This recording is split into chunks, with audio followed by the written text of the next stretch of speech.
लोग उसे बस किसी तरह मारना चाहते थे। यह बदरिया जो कभी किसी का सेब तो कभी किसी की खाना चुरा लेती थी, क्योंकि उसके भूखे बच्चे उसका इंतजार करते थे। एक दिन बदरिया किसी के घर से केला चुरा लेती है। तभी यह आदमी बदरिया को पकड़कर उबलते हुए पानी में डाल देता है। बदरिया बेचारी तड़पते हुए भागती है। इधर बदरिया का पति किसी की परवाह नहीं करता था। बदरिया जो चुरा कर लाती वो खा लेता और बस दिन भर सिगरेट पीता रहता था। लेकिन आज बदरिया कुछ चुरा नहीं पाई तो बदरिया का पति उसको बुरी तरह मारता है और फिर खौलता हुआ गर्म पानी डाल देता है। बदरिया बेचारी बिलबिला जाती है।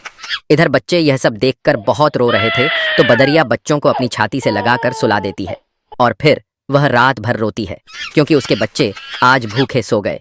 और सुबह होते ही बदरिया फिर खाना लेने जाती है। तभी उसका सिगरेट बाज पति उसके एक बच्चा को बाजार ले जाकर मांस की दुकान पर बेच देता है। इधर जब बदरिया घर आती है तो एक बच्चा कम देखकर घबरा जाती है। बच्चे रोते हुए माँ को सब बता देते हैं। माँ दौड़ते हुए मांस की दुकान पर आती है, लेकिन बच्चा अब नहीं था।